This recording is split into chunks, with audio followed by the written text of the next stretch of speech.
G'day guys, welcome to our weekly Q&A with Schepis Lyndon, Purcell.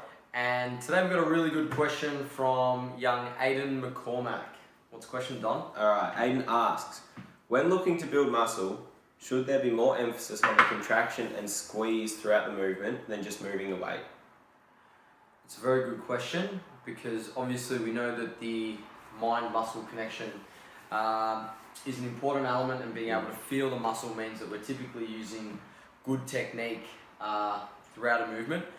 However, I wouldn't say that focusing on the mind-muscle connection per se in every movement is beneficial. I think this internal focus and cueing internally is more beneficial for smaller muscle groups, isolation exercises, and external cues.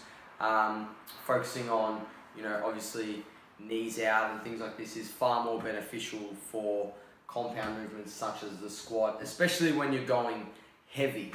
Is there anything that you'd want to add to that, Don? No, I think you've summarised that fairly well.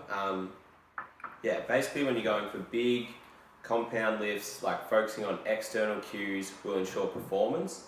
And just because you aren't necessarily, say, feeling like your quads in a squat doesn't mean they're not active. Like, within the body, if a certain function occurs, within a squat, just because you don't necessarily feel your quads, if you squat to the bottom, have knee flexion occur, and then stand back up and come to the finishing position of a squat, knee extension has to have occurred, and therefore, the quadriceps have to have provided force to contribute to that movement.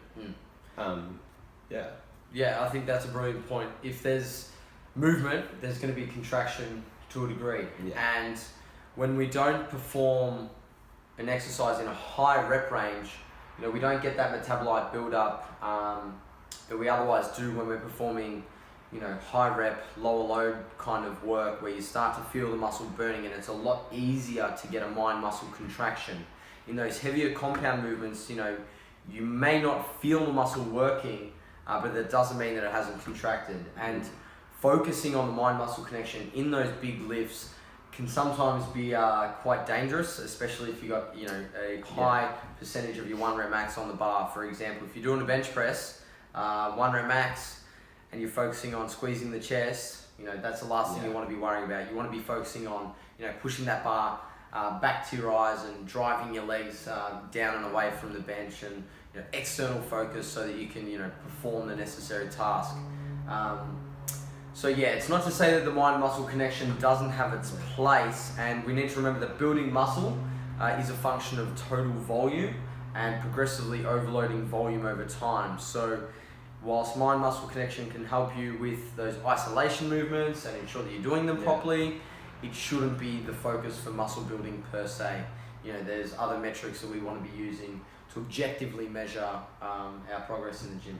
Yeah, just ensure you use it in a sense that it allows for, say, sufficient tension to be placed on the targeted muscles, but don't go overboard. As Jacob said, like if you're trying to feel everything in your pecs during a bench press, like you'll shift so much of that tension probably onto your pecs that you might potentially damage them. Like, the movement still must occur at the shoulder, the elbow, thoracic spine, like for the bench press. So don't make everything an isolation move just because you're trying to target a certain muscle. I think that's a good point, and it's something that tends to happen a lot with bodybuilders, is that they overemphasize feeling the muscle, especially in compound movements, and this deliberate manipulation of load can cause injury and overuse. Like Lynn was saying in the bench press, if you're so focused on squeezing the chest and placing all the tension in the chest on the bench press, for example, it's very likely that you will start accumulating a lot of fatigue through the pecs. The shoulders will get tight, the whole pec will start to get tight, and over time that overuse can lead to a tear. And this is something that's really common as a function of the mind-muscle connection.